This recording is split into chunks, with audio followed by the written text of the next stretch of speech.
Amahoro y'Imana kuri mwese abakurikiye Mugisha Group Time. Nakanya keza rero tuba tuje kubagezaho amakuru atandukanye, ariko kandi ntago twayatangira tutabahaye ikaze aho muri mu bice bitandukanye bigize igihugu cyacu, haba abari mu majyepfo, mu majyaruguru, mu burasirazuba ndetse no mu burengero bwaryo. Ntago twakibagirwa kandi abari mu mujyi wa Kigali. Mwese tubasuhuza twizera ko mumeze neza cyane kandi weekend ikomeje kugenda neza. Namakuru rero turi bugaruke hano mu Rwanda, tukaza guhera ku matransferi agiye atandukanye. Amakuru menshi cyane ari kugenda avugwa mu matransferi hano mu Rwanda, aho Rayon Sport ikomeje ibiganiro n'umunya-Cameroon. Turaza kandi guca mu makuru avugwa muri Musanze, irero ikaba yasinyishije umukinnyi wahoze muri APR FC. Ni mu gihe kandi Mukura ndetse na Kiyovu Sport izi ngizi zikaba zikomeje kwiyubaka. Namakuru rero agezweho muri transfer ari gukomeza kuvugwa hano mu Rwanda turi buze kugarukaho.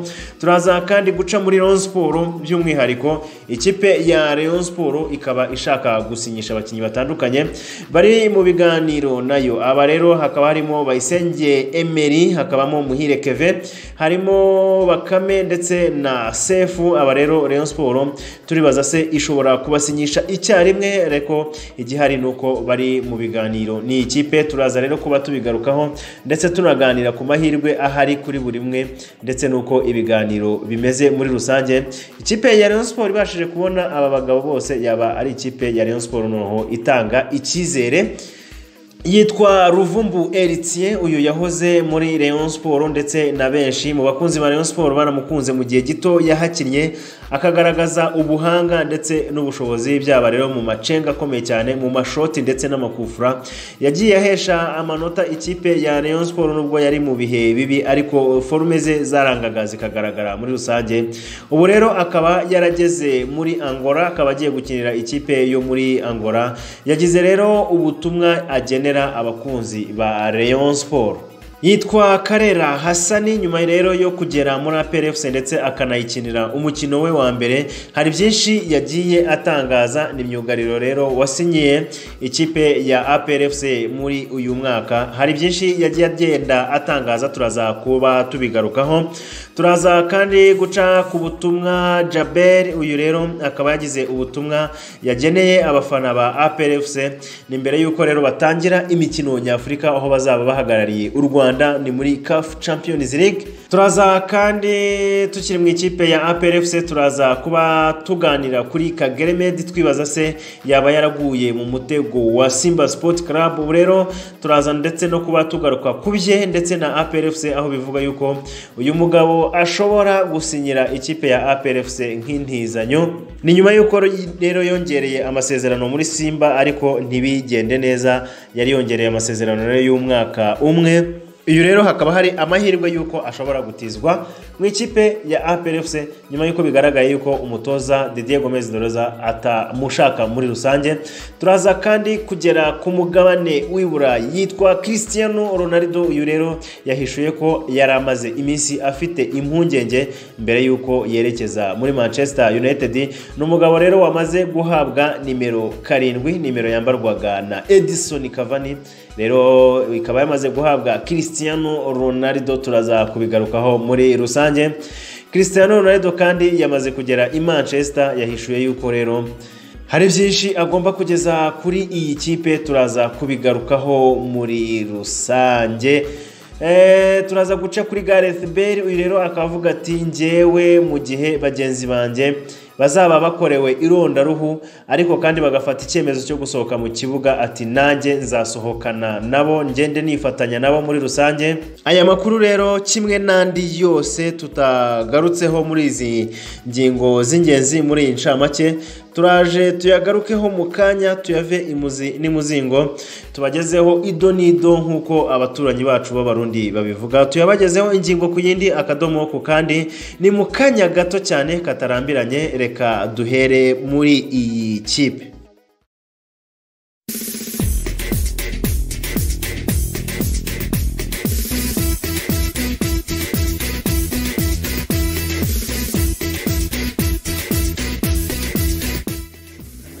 Reka dukubite tubangura ducunguze uburyo umwete duhere mu makuru atandukanye agezweho ari kuvugwa mu mikino muri transferi cyane cyane muri football, aho ikipe nka Rayon Sport ikomeje ibiganiro n'umunya Cameroon, mu gihe kandi ikipe ya Musanze yasinyishije umukinnyi wahoze muri APR FC. Ego kandi muri Mukura ndetse na Kiyovu ikivugwa nuko rero izi kipe zikomeje kwiyubaka muri rusange. Ni amakipe rero azakina icyiciro cya mbere umwaka utaha akomeje kugenda agaragaza imbaraga, agerageza kugenda yiyubaka, akaba rero yaratangiye gusinyisha abakinnyi bagiye batandukanye mu gihe isoko ry'igura n'igurishwa rigifunguye muri rusange. Reka dukubite tubangura ducunguze uburyo umwete duhere hano mu Rwanda ku makuru atandukanye y'amatransferi agiye agezwaho. Ni mu ikipe ya Rayon Sport ikomeje ibiganiro n'umunya Cameroon, ndetse ikipe ya Musanze yamaze gusinyisha umukinnyi waciye muri APR FC. Ni mu gihe kandi Mukura na Kiyovu Sport zikomeje kwiyubaka ku buryo bukomeye.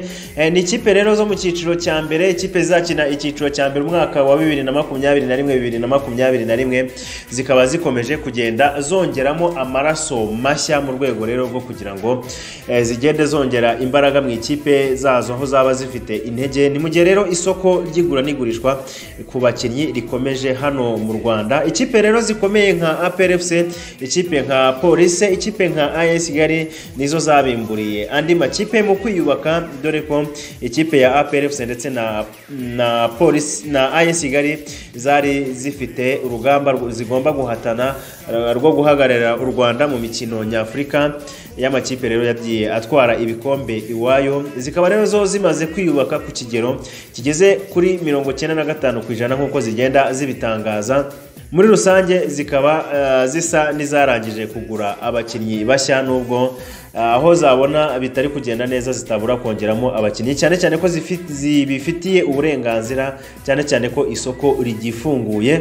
Ni amakuru rero twagiye dukusanya muri rusange agezweho mu makipe asigaye ku isoko, arimo amakipe nka Rayon Sport, amakipe nka Mukura Victory Sport, amakipe nka Kiyovu Sport, amakipe nka Musanze ndetse n'andi agiye atandukanye.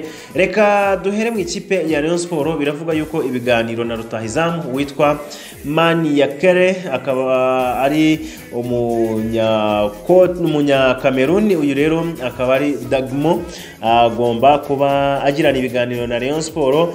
Ni umukinnyi ukinira ikipe ya Colombe Sporting Club yo muri Cameroon. Gusa ikiri kuvugwa nuko ibiganiro biri kugenda gahoro cyane, ndetse bigenda binatanga icyizere gike. N'umukinnyi rero ukina mu kibuga hagati ariko agenda afasha ba rutahizamu. Ibiganiro rero bikaba bikomeje hagati ye na Rayon Sport, ariko bitatanga icyizere. Ibiganiro biri kugenda buhoro, ejo hatazagira udutera amabuye ati se katasinye. Igihari nuko ibiganiro biri kugenda bigura intege, ariko iyo abantu bakiri mu biganiro isaha n'umunota baba bashobora kuba bakumvikana. Undi mukinnyi uvugwa muri Rayon Sport ni umukinnyi ukina hagati mu kibuga, uyu yitwa Nzigamasabo Steve. Ni umukinnyi ukomoka i Burundi washakishwaga n'ikipe ya Rayon Sport, ariko amakuru ahari nuko uyu mugabo yamaze gusinyira ikipe ya Mtibwa Sugar yo muri Tanzania. N'umukinnyi rero w'imyaka 30 y'amavuko wifuzwaga bikomeye n'ikipe ya Rayon Sport, abifatanyije ndetse n'umutoza Irambona Masudi Juma, n'umutoza wa Rayon Sport mukuru, ariko ntago byamuhiriye, ntago byahiriye Rayon Sport rero kuba yakegukana uyu mukinnyi rero akaba yamaze kwerekeza mu gihugu cya Tanzania muri Mtibwa Sugar, aho agomba kuba ayikinira umwaka utaha.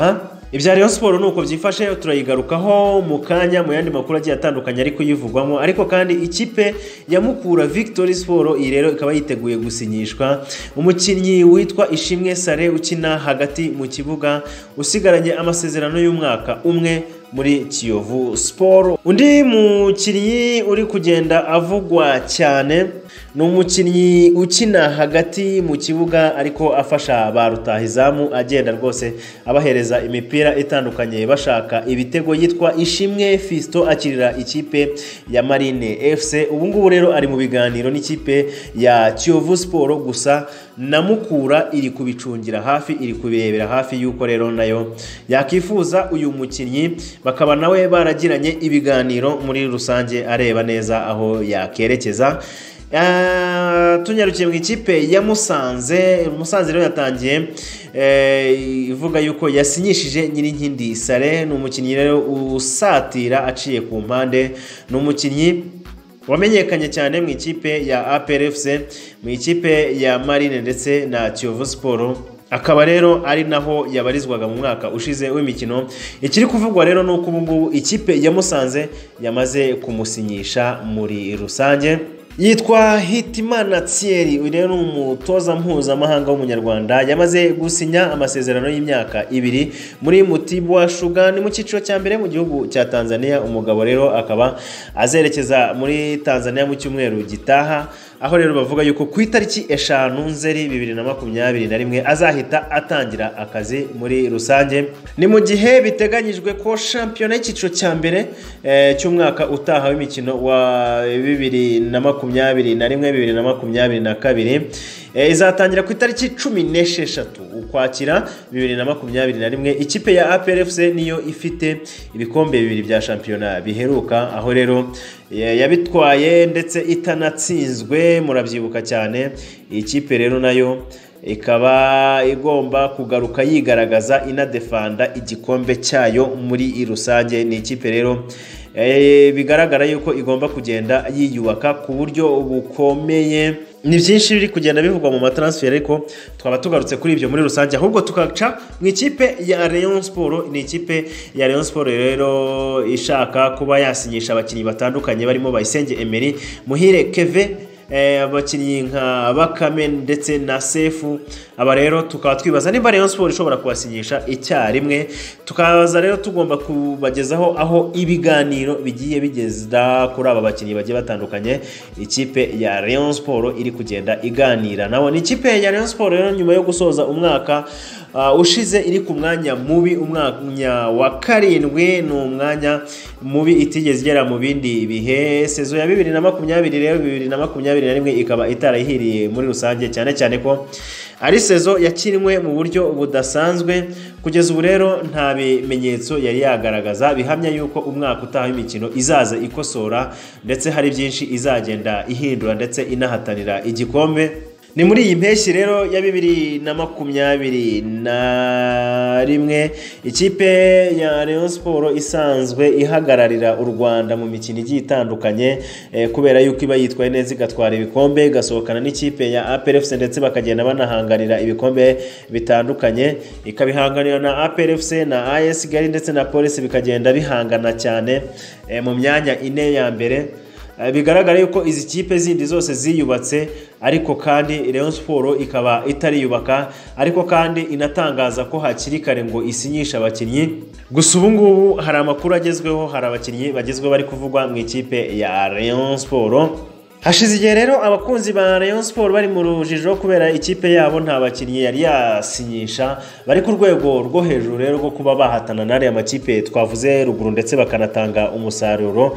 Kimwe n'ibindi bibazo ikipe igenda ifite by'ubukungu cyane cyane ndetse no mu buyobozi, bigenda rero binagira ingaruka mu kuba iyi kipe yambara ubururu n'umweru bwo kuba rero yasinyisha abakinnyi bakomeye. Ikipe ya Rayon Sport rero yatangiye kugirana ibiganiro n'abakinnyi bakigaragara hano ku isoko, n'abakinnyi bakiri ku isoko kandi bakomeye batarasinyira andi makipe, kubera yuko kuba wagura amasezerano hano mu Rwanda, kuba ikipe yagenda ikagura amasezerano umukinnyi afitanye n'indi kipe, ni ibintu bigenda bigorana muri rusange. ni mu gihe rero nabo Rayon Sport yagendaga iganira nabo yababwiraga gutegereza amafaranga hanyuma rero bikarangira basinyiye andi makipe cyane cyane ko Rayon Sport yabaga ibaganiriza ariko kandi n'andi makipe agida abashaka abo twavuga nk'abakinnyi nka Hakizimana Muhajiri abakinnyi nka Nsabimana Eric aba rero berekeje muri Police hakaba abakinnyi nka Rukundo Denis ure akaba yarasinyiye ikipe ya AS Kigali ntabwo twakwibagirwa kandi umukinnyi wayo n'ubundi wari usoje amasezerano witwa Mugisha Gilbert bifuzaga kumwongerera amasezerano ariko birangira asinyiye ikipe ya APR FC bigaragara rero yuko ikipe ya Rayon Sport yagiye igorwa cyane no kugenda yongera amasezerano cyangwa isinyisha abakinnyi bijyanye nuko agafaranga kari gake cyane kari intagwira ku gicamunsi rero cyo ku itariki 29 Kanama 2021 abahoze bayobora ikipe ya Rayon Sport n'abandi bayibohora hafi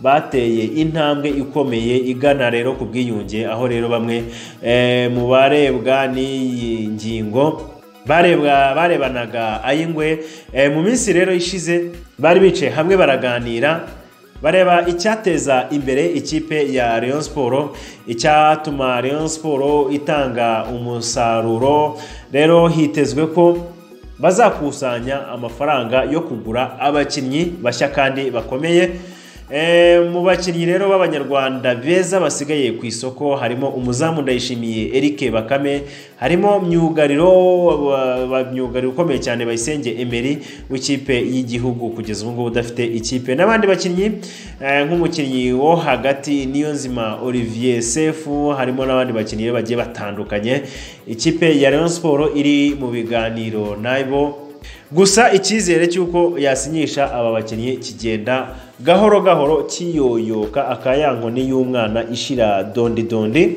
reka duhere kuri Ndayishimiye Eric Bakame wifuzwaga na Rayon Sport ngo abe yayifasha mu izamu akaba rero yaba ayigarukamo cyane cyane ko ari umusore wayiciyemo uyu muzamu rero akaba yifuzwaga kugurwa asaga miliyoni 10 n'umushahara w'ibihumbi 800 kugira ngo abe yasinya imyaka 2 gusa ikipe ngo ntago yiteguye kubimuha byose uko byakabaye ubwo rero amaso ayahanze hanze ku munyezamu wa Espoir ni umunyezamu witwa Hategekimana Boneri akaba rero ariwe wasinyira Rayon Sport mu gihe Bakame byaba bitagenze neza cyane undi mukinnyi twagarukaho ni Bayisenge Emery uyu rero akari imyugariro y'imyaka 27 y'amavuko wifujwe kenshi n'ikipe ya Rayon Sport ndetse n'andi makipe atandukanye arimo ikipe nka Police FC ikipe nka AS Kigali yose rero yagiye agirana ibiganiro nayo ariko intumbero ye ikaba ari ukwerekeza kuba yakina hanze y'u Rwanda kuko rero hari n'amakipe yo hanze y'u Rwanda yamwifuzaga ni mu gihe kandi bivuga yuko ikipe azakinira umwaka utaha ikipe azasinyira amasezerano izamenyekana nyuma y'itariki 5 z'uku kwezi muri rusange tugarutse kuri Muhire Keve uyu rero n'umwe mu bakinnyi ikipe ya Rayon Sport yifuza n'umukinnyi rero wifujwe na Rayon Sport ngo yongere amasezerano mu gihe rero itarabona indi kipe yo hanze yajya gukinira akaba ashobora kuba yasinya amasezerano y'umwaka umwe mu ikipe ya Rayon Sport n'umukinnyi ushobora gusinyishwa n'umuyobozi w'Imena n'umwe mu bafana b'Imena abafana bakomeye cyane muri Rayon Sport abavuga ari kijyana muri Rayon Sport bikaba bivuga yuko rero Muhirwa Prosper wanahoze ayobora ikipe ya Rayon Sport nyine nkuko tumaze kwibabwira ashobora kuba asinyisha uyu mukinnyi mu ikipe ya Rayon Sport undi mukinnyi kandi tutarenza ingohe ni Olivier Sefu ubwo rero yasezererwaga mu ikipe ya APR FC ku itariki ya 4 Kanama 2021 yahise atangira ibiganiro n'ikipe ya Rayon Sport ndetse abakonzi b'iyi kipe bahita batangira igikorwa cyo gukusanya amafaranga yo kumusinyisha aho rero bifuzaga nibura gutanga ayageze kuri miliyoni 18 z'amanyarwanda gusa nyuma yuko uyu mukinnyi ageze mu mwiherero w'ikipe y'igihugu Amavubi yabwiye Rayon Sport yuko yaba yitonze gusa igihari igikomeje kuvugwa nuko ikipe ya AS Kigali ikipe y'abanyamugi nayo yaba yarinjiye mu rugamba rwo kuba yasinyisha uyu mukinnyi muri rusange n'umukinnyi w'umuhanga ikipe yari yose yakwifuza cyane cyane ikipe nka AS Kigali ifite inzozi zo kuba yatwara igikombe cya shampiyona. Ni umugabo uzi uko bagitwara muri rusange, ni umugabo uzi ukuntu amarushanwa amera, ufite maturité ihagije muri rusange. Rayon Sport rero kuba yasinyisha icyarimwe aba bakinnyi bageze kuri 4 ndetse banahamagarwa mu ikipe y'igihugu Amavubi biragoye, kubera ko byayisaba gutanga nibura amafaranga atari munsi ya miliyoni 50 z'amanyarwanda. Ni ikipe ya Rayon Sport ikomeje kugenda igirana ibiganiro n'abakinnyi benshi b'abanyamahanga, cyane cyane ko shampiyona y'u Rwanda Ferwafa impuzamashyamwe yamaze kwemeza yuko umwaka utaha umubare w'abanyamahanga ushobora kuva kuri 3 ahubwo ukajya kuri 5. Ni ikipe rero muri rusange zikomeje kugenda ziyubaka zishakisha abakinnyi bagiye batandukanye kandi b'abahanga. Ahubwo reka tuvuye gake muri Rayon Sport n'ubundi duse n'abayikomerezamo ku mukinnyi wahoze ayikinira yitwa Eritier Ruvumbu, wamaze gusohoka muri Rayon Sport rero akerekeza muri Angola. Yagize ubutumwa atangariza abafana ndetse n'abakunzi b'ikipe ya Rayon Sport. Ni Eritier Ruvumbu rero wakiniraga ikipe ya Rayon Sport akaza kuyivamo akerekeza muri Angola, kubera ko Rayon Sport yari yananiwe kuba yamuha ibyo bumvikanye. Urwego rwe rero rukaba rwaramwemereraga kuba yagira andi makipe akinira. Kuri ubu rero yamaze kugeza ubutumwa butandukanye ku bakunzi ba Rayon Sport. Ni ubutumwa rero bwo kubasezeraho nk'uko bisanzwe mu muco bundi, iyo umuntu agize ahantu yerekeza, iyo umuntu atandukanye n'abantu arabasezera. Ni ikipe ya Rayon Sport rero izwiho kugira abakunzi benshi haba hano mu Rwanda ndetse no mu mahanga, bakunda kwivugira yuko rero ari ikipe y'igikundiro.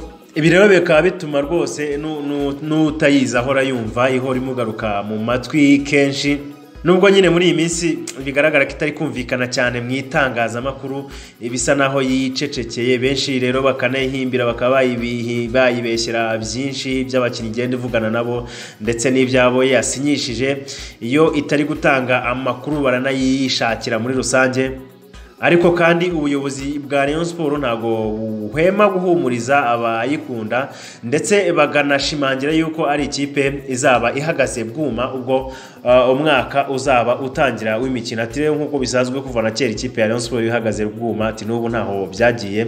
Tugarutse kuri Ruvumbu rero, ni umukinnyi wagiye abafana batabishaka, abafana batifuza ko agenda, abafana bamukunze ku buryo bukomeye, cyane cyane ko ari umukinnyi wagaragaje ubuhanga ndetse n'ubushobozi bwo ku rwego rwo hejuru. Ni umukinnyi wagiye afasha Rayon Sport umwaka ushize, nubwo wenda urwego rwayo muri rusange rwari ruri hasi, ariko we formeze nk'umukinnyi muri rusange zo zarigaragazaga, haba amacenga, haba umuvuduko, haba n'amakufura agendaga atera. Byagaragaza yuko Ruvumbu ari umukinnyi muri rusange w'umuhanga, cyane cyane ko hari n'amanota menshi yagendaga ahesha Rayon Sport.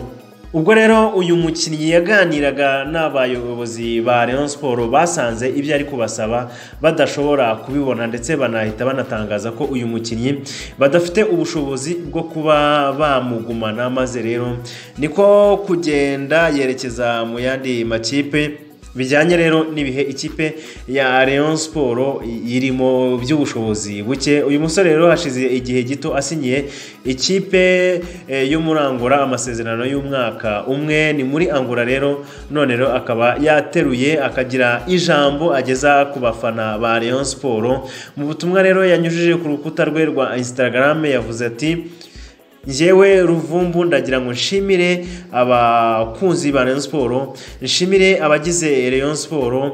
Ati ndabashimira cyane muri rusange icyizere mutahwemye kungirira, icyizere mutahwemye kungaragariza. Ati mu by'ukuri rero nagira ngo mbashimire. Ati ndashaka kubashimira by'umwihariko, nshimira perezida wa Rayon Sport, abatoza twavuganaga, abatoza badutozaga ndetse n'abakinnyi twakinanaga. Ati rero mu by'ukuri ndashimira Imana yaduhuje, kandi ndayisaba ngo igihe kimwe izongere iduhuze. Ati kandi ndabasaba muri uyu mwaka Imana rwose izabahe ibyishimo ndetse n'intsinzi zigiye zitandukanye. Ati mu by'ukuri nkunda cyane ikipe ya Rayon Sport.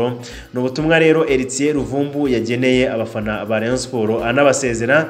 Nayo magambo rero yashyize ku rukuta rwe rwa Instagram. Uyu mukinnyi yabwiye abafana ba Rayon Sport abenshi rero muri commentaire nagiye mbona mu byo bagiye bongeraho bagiye bamwifuriza amahirwe masa. Ni umusore wagaragaje koko mu by'ukuri rwose kakunda ikipe ya Rayon Sport.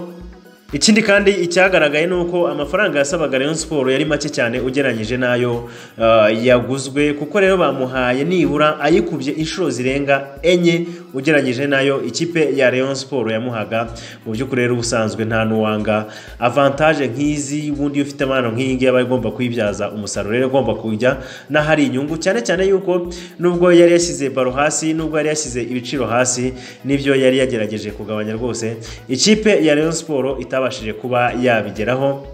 Mu by'ukuri rero na Mugisha Group Time nkatwe nka Mugisha Group Time nk'abasportif muri rusange twamwifuriza kuzagira ibihe byiza, twamwifuriza kuzagira amahirwe masa, agakomeza mu mayeri ye, agakomeza kuba inyenyeri, agakomeza kuba umustar ukomeye, agakomeza kuba umukinnyi w'igihangange muri shampiyona ya Angola, akagenda rero yigaragaza neza cyane muri rusange. Ni Ruvumbu rero twamwifuriza amahirwe masa. Tuvuye muri Rayon Sport reka tugaruke gake muri APR FC, aho rero Karera Hassan ari mu byishimo byinshi nyuma yuko rero akinnye umukino we wa mbere mu ikipe y'ingabo z'igihugu. N'imyugariro wa APR FC Karera Hassan akaba atangaza yuko yishimye cyane no gukina umukino we wa mbere muri APR FC, cyane ko we rero ngo abona ari indi ntambwe yateye muri kariyeri ye, rero akaba ari indi ntambwe yiyongera ku buhangange n'ubundi yarasanganywe. Rero akaba yarakinnye umukino we wa mbere, ubwo rero yarari mu mutima w'abamyugariro, ubwo rero ikipe ya APR FC yakinaga n'ikipe ya Maniema, akaba rero ari we mukino wa mbere yakinaga mu ikipe ya APR FC. N'umukino we wa gicuti wahuje APR FC ndetse na Maniema, ni ikipe yo muri Kongo. Yagize ati rero gukina umukino wanjye wa mbere mu ikipe ya APR FC navyakiriye neza cyane, ati rero ni ibintu nishimiye kuko kuba ndi umukinnyi wa APR FC ni iby'agaciro, ni yindi ntambwe nateye mu buzima bwanjye kandi ngana imbere muri rusange. Avuga ku isomo rero yakuye muri uyu mukino, yavuze yuko wari umukino w'ishyaka riri hejuru ryinshi cyane, gusa rero avuga yuko yabonye ko agomba kongera imbaraga mu myiteguro barimo rero, byaba ari ukuva ku izamu, byaba ari ukujya mu basatirizi, akagenda yongera imbaraga muri rusange. Ati rero muri rusange uyu mukino nubwo ari umukino wa gishuti, ati wari urimo imbaraga n'ishyaka ryinshi cyane, ati rero narikuyemo isomo ryo kuba ngomba kongera imbaraga, nkagenda nshyiramo imbaraga ku buryo butandukanye, nitegura neza rero imikino ya Champions League iri imbere. Ni ikipe y'ingabo z'igihugu rero ikaba ikomeje imyiteguro rero ikomeye cyane, igamije kwerekeza mu gihugu cya Djibouti, ari nako barimo gukora imyitozo kabiri ku munsi, ni ukuvuga ni mu gitondo ndetse na nimugoroba. Ikipe ikaba ikomeje kugenda ikora imyitozo. Tukiri mu ikipe ya APR FC kandi ntago twagenda tutageze ku butumwa Manishimwe Djabel yageneye abafana ba APR FC mbere yuko rero batangira imikino nyafrika muri rusange. Mbere yuko rero ikipe ya APR FC itangira imikino nyafrika muri uku kwezi, Manishimwe Djabel yasabye abafana b'iyi kipe ndetse n'abakunzi bayo muri rusange kwirinda amabwire, ahubwo bakareba ibyo ikipe ikora, bakareka rero iby'abanenga iyi kipe bavuga yuko ari ikipe iri hasi cyane, ari ikipe yoroheje. Ibi rero yabitangaje nyuma yuko ikipe ihagarariye u Rwanda muri CAF Champions League yagize umukino wa gicuti ikawutsindwa, ikagenda rero igaragaraho ibibazo bitandukanye, ikagenda ishyirwaho ibibazo bitandukanye bitewe n'abakinnyi, aho rero benshi bemera ko ntaho izagera bijyanye rero n'abakinnyi ifite, itazagera ku ntego zayo zo kugenda igira mu matsinda. Ibi rero ngo abafana bayo babifata nk'inzozi. Djabel rero akaba na kapiteni wungirije w'ikipe yavuze yuko koko bafite ikipe ikomeye ku mazina, ariko kandi ikomeye no mu kibuga, bityo rero badakwiye kumva amagambo, badakwiye kumva amabwire, bagashyigikira ikipe yabo. Ati kandi ntibagomba no gucika intege, bagomba gushyigikira ikipe yabo rero mu buryo bwo kugira ngo itange umusaruro. N'ubutumwa rero yahaye abafana ndetse anababwira yuko bafite ikipe ikomeye mu mazina ndetse no mu kibuga mu rwego rero rwo gushaka itike rero yo kujya mu matsinda. Akavuga rero yuko bari ku rwego rwo hejuru muri rusange, ati rero nabasaba kutumva amabwire muri rusange. Ni APR FC rero izatangira imikino nyafurika ya CAF Champions League ikina na Mogadishu City, ni ikipe yo muri Somalia. Umukino wa mbere rero uzabera muri Djibouti ku itariki 12 Nzeri, ni mu gihe rero umukino wo kwishyura uzabera i Kigali ku itariki ya 19 Nzeri muri rusange. Ikipe ya APR FC ikaba ikomeje kugenda ikora imyitozo ndetse inashaka imbaraga bijyanye n'uko twe tumaze igihe irushanwa ryo mu Rwanda, shampiyona y'u Rwanda idakinwa. Ikipe ya APR FC rero ikomeje kugenda ikora imyitozo ndetse initegura iriya mikino itandukanye nyafurika, aho zaba ihagarariye u Rwanda nk'ikipe yatwaye igikombe iwayo. Tukiri muri APR FC kandi kivugwa nuko Kagere nyuma yo kongera amasezerano mu ikipe ya Simba Sports Club ni muri Tanzania y'umwaka umwe. Rero Kagere Medi rero ubungu amakuru avugwa nuko ashobora gusohoka muri ikipe, ahubwo akaba yaza mu ikipe ya APR FC nk'intizanyo. Ni Kagere Medi wongereye amasezerano ye na Simba Sports Club aho rero amasezerano ye yararangiye. Akaba rero muri uyu mwaka yarasinye andi masezerano amugeza muri 2020-2021. Amakuru yaravuga yuko Simba yamwongerereye amasezerano y'umwaka umwe, ariko itari uko yari imukeneye cyane, ahubwo kubera ko itashakaga kuba yamutakaza, ikaba yamutanga ku buntu akajya muri Mukeba Yanga. Rero ikipe ya Simba yamusinyishije kugira rero ikumire ko uyu mukinnyi yakerekeza muri Mukeba Yanga, nayo yari itangiye kugaragaza yuko imwifuza. Ikipe ya Simba rero bikaba byarisize ku gitutu ikamusinyisha amasezerano, ariko kandi itamukeneye muri rusange. Rutahizamu rero utarigeze yifuza kuvugwa cyane, utarigeze yifuza kuvugwaho byinshi cyane, akaba yarabyiye rwose agendera kure itangaza makuru ngagira icyo atangaza hazerekeza umwaka utaha, ni sezo ya 2021-2022. Gusa ibiherutse kuvugwa nuko uyu mukinnyi mu minsi mike ashobora kwerekeza mu ikipe ya APR FC rero, aho yaba asohotse muri Simba nk'intizanyo. Ni ibinyamakuru byo muri Tanzania bidakunze kumuvugaho cyane muri iyi minsi, aho yaramaze kongera amasezerano y'umwaka umwe. Ni umukinnyi rero uri kumwe n'u Rwanda bitegura amarushanwa rero yo guhanganira kujya mu gikombe cy'isi cya Qatar muri 2021. Igihari rero nuko uyu mukinnyi agomba kuba yitegura. Amakuru rero avuga yuko Simba yishyuye urutahizamu. Uyu rutahizamu rero Simba yamwishyuye miliyoni zigeze kuri 40 z'amanyarwanda, ni ukuvuga ibihumbi bigeze kuri 40 by'amadolari. Ni mu gihe rero umushahara we ukaba ushobora kuba ari ibihumbi 6 by'idolari, ni ukuvuga ni miliyoni zigeze kuri 6 muri rusange yajya ahembwa ku kwezi. Ibi byose rero bikaba byarakozwe mu rwego rwo gukomera yuko uyu yakerekeza mu ikipe ya Yanga, mukeba w'ikipe ya Simba muri rusange. Amakuru rero ahari nuko kugeza ubu ngubu icyemezo kitarafatwa cyaho uyu mugabo agomba kuba yerekeza. Gusa igihari nuko n'ubundi ari umukinnyi wa Simba Sports Club. Simba rero niyo izagenaho imutiza. Ibiri kuvugwa rero inyuma y'amarido nuko gahunda yo kuba yasinyira ikipe ya APR FC nk'intizanyo ihari, ariko kandi bikavuga yuko umukinnyi we ntacyo abiziho muri rusange, aho agomba kwisanga azahabona. Ikipe ya Simba yafashe umwanzuro, gusa ibihari nuko ikipe ya APR FC yagaragaje inyota yuko ishaka uyu mukinnyi muri rusange. Reka dusohoke ku mugabane wa Afrika ndetse na hano mu Rwanda muri rusange, ahubwo tugabane ku mugabane w'Uburayi, aho Cristiano yatangaje yuko yari afite impungenge. Ese ni impungenge nyabaki? Ni rutahizamu rero ukomoka mu gihugu cya Portugal, yaheruka gusinyira ikipe ya Manchester United yahozemo. Ronaldo rero akaba yahishuye ko yari amaze iminsi afite impungenge ko atazashobora kubona nimero 7 amenyereweho, ndetse anafitemo business zigiye zitandukanye, aho rero iyi nimero yari ifitwe na Edson Cavani. Rero akaba yaraje kuyimuha ni Cristiano Ronaldo rero w'imyaka 36 wasohotse